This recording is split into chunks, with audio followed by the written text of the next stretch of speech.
Hey Siri, make me a smoothie. Make me a smoothie. Coming up.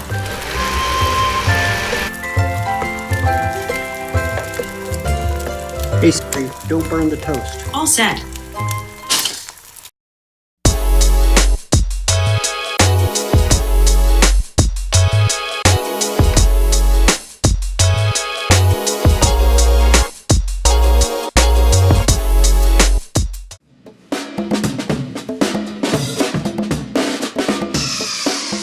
Greetings Internet, it's Dustin again with my HomeKit Home, and in this video, no, we're not making a delicious breakfast, but rather we are looking at the VOCOlinc PM2E Smart Power Strip.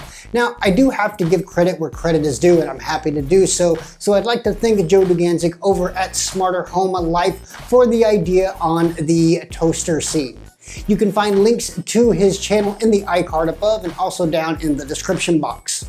Another thing that I do want to mention is that letting Siri control your blender is probably not the smartest idea. I did it for the video just so that there was some entertainment factor there, but I really don't recommend it, and it's not something that I do on a regular basis. So in this video, we'll be setting up the PM2E Smart Power Strip. We'll look at some of its functionality both in the LinkWise app and in Apple's Home app, and then at the end I'll give you my impressions on the device after having used it for a few months now. I also wanted to mention that the team over at VOCOlinc did provide this review unit for the video, but you will be getting my unadulterated, unabashed, and 100% honest opinion on the device. Now that all that's taken care of, let's get into the video. Here we are in the App Store, and the name of the app is LinkWise. This is VOCOlinc's app, so we'll go ahead and launch that, and we'll tap the Add Device icon from the Home tab, which is pretty convenient there, and we'll want to go in and find the PM2E Smart Power Strip. As you can see, I didn't get much response here, so let's go ahead and add this to our Wi-Fi network. So we'll go into our settings and look at the bottom there. We'll see the VOCOlinc PM2E. We'll tap on that, make sure that all of the correct settings that we want to be transferred over to the device are, well, correct, and we'll go ahead and tap done. Now, we did speed this up for the video's sake, but it just does take, a couple of minutes, nothing too crazy there. But once it is done transferring all the Wi-Fi settings over, we'll go back over to the LinkWise app, and we can see that we basically have the exact same screen there. I'm not sure exactly what's going on here. Maybe I'm doing something wrong. I didn't read the instructions, so that could totally be one of the reasons why. But if we go over to the Home app, we can simply tap that plus button at the top right, and we'll choose Add Accessory. We'll go ahead and scan in our HomeKit code, and just like that, we can select the device, we see it there, and we'll add it to our network. This does take just a couple of minutes, and I'm pretty sure you already know how to do this. So once we're in the product itself, we can actually see that there's nothing too outstanding here.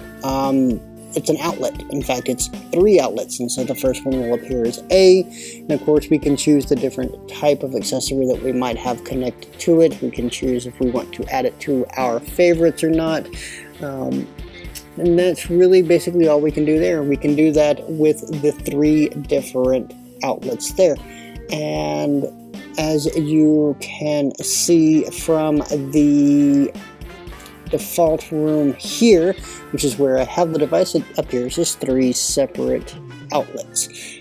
If we long press on one of those, we can turn it on, we can turn it off, we can turn it on, we can turn it off and on again. We can go into the settings, and we can see we have our typical smart plug settings, nothing too crazy there. This is where we also remove the accessory, and we do the same for the other 2 outlets as well, so nothing too crazy there.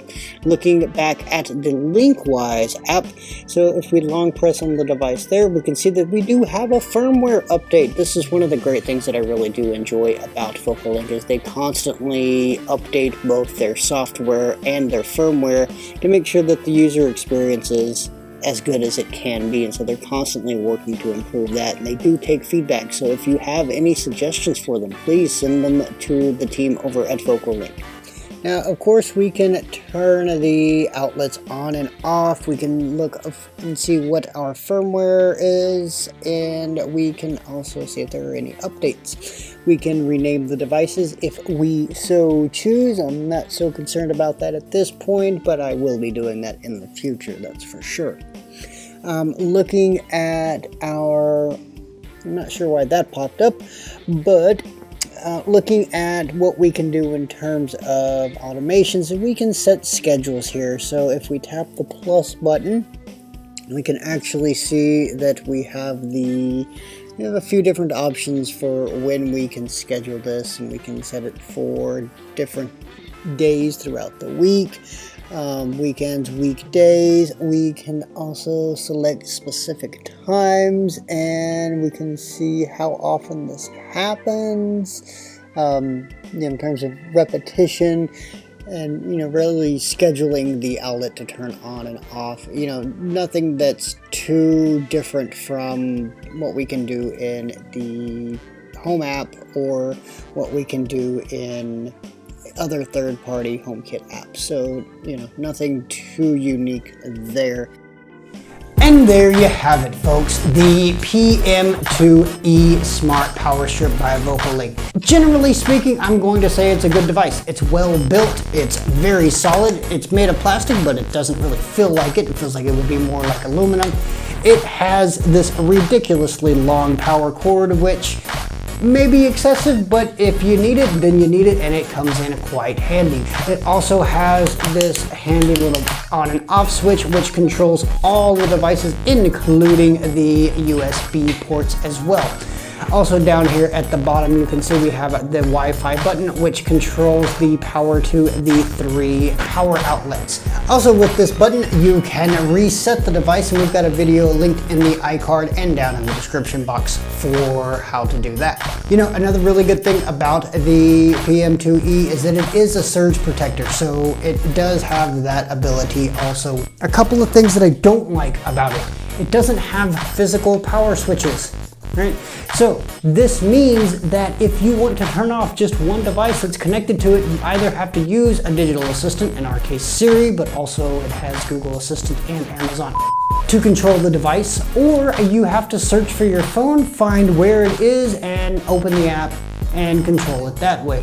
So I'm not the biggest fan of that. Also, this device doesn't have any power monitoring, so that might be something that you're interested in. For example, if you have a monitor hooked up to it, you might want to know how much power that monitor is drawing. This is something that VOCOlinc did address in the PM2 version of the Smart Power Strip, and Chris Young over at HomeKit Geek did do a video on the PM2E, so I'll link that in the iCard above and in the description box down below. In terms of added functionality in the LinkWise app, there's not really much to talk about there that we don't have available to us in Apple's Home app or some other third-party HomeKit app. About a week ago, VOCOlinc released a firmware update for their SmartBar smart outlet. A couple of weeks ago, we did a review on that, and we'll leave a link to that in the iCard above and in the description. But this firmware release allows us to basically toggle a power state reset. So if you have, say, a router, or for us HomeKit folk, a home hub connected to this smart bar, then we can reset the device remotely. This is really good if you're trying to troubleshoot for any sort of home automation issues that you may be having. And I'd really like to see that feature come to both the PM2 and the PM2E power strips. So how do you, or how would you use a smart power strip in your HomeKit setup? Let us know in the comments down below. You can also let us know if you have any questions down in the comments below, and we'll do our best to try and help out. Also below the video in the description box, you'll find all of the links that I mentioned in today's video, as well as a link to our Amazon Associates account where you can pick up the PM2E if you're interested in that. We would appreciate the support. Also in the description box, you'll find links to all of our social media and our blog over at myhomekithome.com.